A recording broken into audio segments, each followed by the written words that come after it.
대표 귀국을 했습니다. 1년 만에. 이번에 그 내용을 보면 현 정부에 대해서 뭐 외교 문제라든가 민생 여러 전반에 걸쳐서 좀 구체적으로 비판을 했더라고요. 이제 야당 정치인으로서의 자리매김을 해 나간다. 저는 긍정적으로 보고요. 지금 강성 낙연. 네, 그렇죠. 네네. 그렇게 해야 돼요. 이낙연 너무 약해요. 그렇기 때문에 그러한 이번에 들어오면서의 메시지는 저는 굉장히 좋았다. 윤석열 정권의 지난 1년에 대한 민주주의, 민생 경제, 남북관계, 국방 외교 이 총체적 실패에 대해서 지적을 하고 또 내가 그러한 것에 대한 책임도 있다라고 한 것은 책임 있는 정치인으로서 말씀을 잘했다. 메시지 좋았다.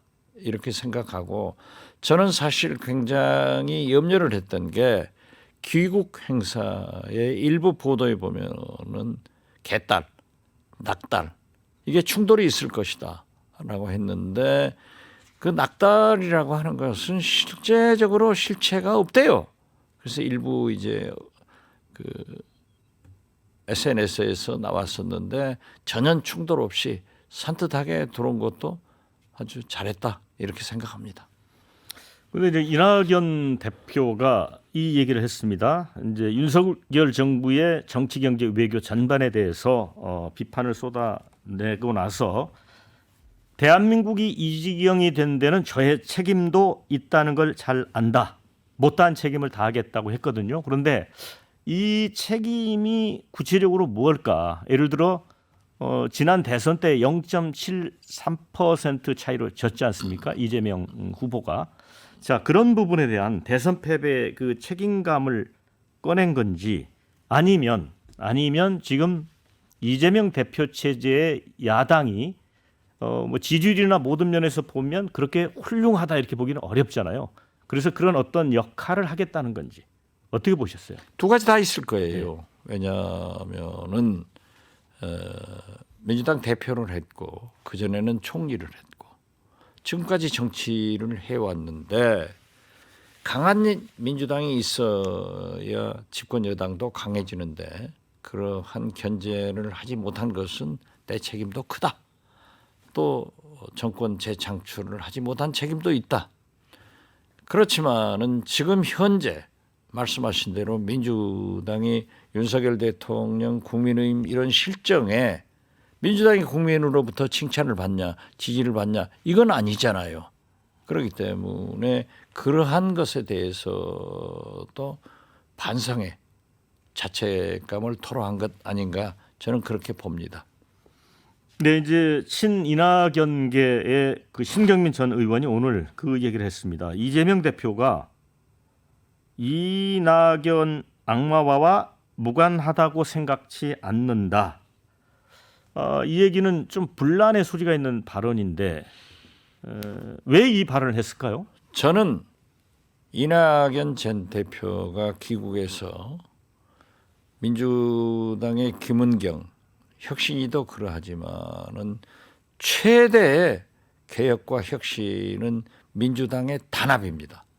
그리고 강한 민주당을 만들어야 되는 거예요. 즉 김대중의 민주당으로 가야지 윤석열 대통령이 바라는 민주당 분열의 모습을 가서는 안 된다라고 했기 때문에 저는 거듭 말씀드리지만은 개딸 낙딸 이러한 충돌도 없었고 잘 들어왔는데 특히 비명계라고 자처를 하면서 분열을 싹트게 하는 이런 언어를 사용하는 정치적 공세는 필요하지 않다.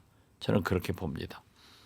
지금은 네. 단결할 때예요. 네, 저희 이제 프로그램에 나온 인사이트 K 배종찬 소장이 예언을 하나 했습니다. 예측을 했는데 이제 이낙연의 향후 동선 이걸 공개를 했거든요. 그런데 아마 이제 광주로 내려가서 제일 먼저 DJ의 길을 한번 되돌아볼 거다. 그러니까 이게 아마 생가를 방문한다는 의미 같습니다. 그 다음에 평산마을로 가지 않고 먼저 봉화마을로 갈 것이다. 그래서 노무현 정신을 언급한 뒤에 평산마을로 갈 것이다. 라고 이렇게 언급을 했거든요. 이 부분에 대한 예측은 어떻게 생각하세요? 그럼 뭐 배종찬 소장이 역시 잘 보았네요. 그래요. 민주당의 정통을 이어가시는 분들은 김대중, 노무현, 그 다음에 문재인이에요. 그렇기 때문에 그러한 코스로 간다 하는 것은 꿈보다 해몽을 훨씬 잘한 배종찬 소장에게 감사의 말씀을 드립니다. 그렇게 해야죠. 자, 이제 이재명 대표도 굉장히 긍정적인 언급을 했습니다. 이낙연 대표 귀국에 대해서 백지장도 맞들면 낫다 이런 언급을 했거든요.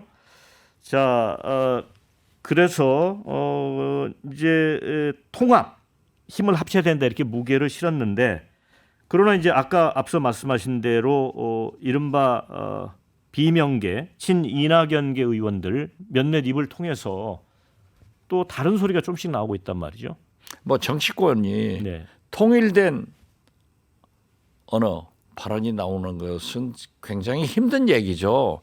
그 자체가 건강한 일이에요. 그렇기 때문에 이재명 대표도 이낙연의 메시지에 화답을 해준 게 아니에요. 배지장도 맞들면 낫다. 같이 단결 화합해서 나가자 하는 거기 때문에 저는 여기에서 그러한 소위 말하는 비명계들이 신경을 자극하는 그런 용어를 쓰는 것은 좀 자제해야 된다. 그런 얘기를 드리고요. 지금 얘기를 하면은 제가 SNS에 이제 민주당에서 이낙연 대표가 귀국을 했기 때문에 단합된 민주당, 강한 민주당을 만들어가자 하면서 제발 개딸, 낙딸, 수박을 추방해버리자. 물론 적극적인 지지층을 인정하기는 하지만은 분열의 말을 쓰지 말자라고 했더니 그 이낙연계라고 알려진 유일한 삼선 이계호 의원이 박지원의 말이 옳다. 이러한 것은 우리가 하지 말자. 이런 좋은 얘기도 있다는 것을 좀 박영원 앵커도 지적해 주세요. 네. 자, 이제 이낙연 대표가 윤석열 정부를 이제 정면에서 비판을 했습니다. 지난번에 독일에서 어느 대학에서 강연할 때는 이제 개딸들이 왜 윤석열 정부는 비판하지 않느냐라고 했는데, 들어오면서 이제 이야기한 거는 굉장히 전방위적으로 윤석열 정부의 문제점을 지적을 했습니다. 자, 그런데 이제 진짜 궁금한 건 총선이 이제 얼마 안 남았잖아요. 그러면 그렇죠. 이낙연 대표가 민주당 측면에서 어떤 긍정적인 역할을 할 수 있을까? 해줘야죠. 어떤 구체적으로 어떤 역할을 할 수 있을까요? 그러니까 이재명 대표와 단합해서 여러 가지 여건을 백지장 맞들듯이 해 나가야지. 분열의 길로 가면은 총선 패배합니다. 총선 패배하면 누가 웃어요? 윤석열 대통령이 웃을 일을 왜 하냐고요. 그래서 저는 거듭 말씀드리지만은 이낙연 인격도 성격도 훌륭하신 분이기 때문에 단합을 하는데 일익을 해야 되고 총선 승리를 하는데 큰 역할을 해야 된다. 저는 그렇게 봅니다. 그러면 이제 이낙연 대표가 귀국을 했기 때문에 뭐 이재명 그 대표가 혹시 뭐 회동을 하자 이렇게 해서 뭐 조만간 만날 수도 있을까요? 이재명 대표가 먼저 제노했다는 것 아니에요. 네. 그래서 만나자고 했겠죠. 그러니까 이낙연 대표도 좀 추스리고 만나자라고 했으니까 언제든지 저는 자꾸 만나서 대화하고 소통하고 그러면서 백지장을 맞들고 가라. 그렇게 말씀드립니다. 그리고 이것이 민주당의 최대의 개혁 혁신은 단합, 강한 민주당으로 태어나는 길이기 때문에 그 길로 가야지 분열의 길로 간다고 하면은 민주당도 실패하고 이낙연도 실패하고 이재명도 실패하고 총선은 다 망하는 길이다. 그래서 흥하는 길로 가자. 그것이 단합이고 강한 민주당의 길이다. 저는 그렇게 봅니다.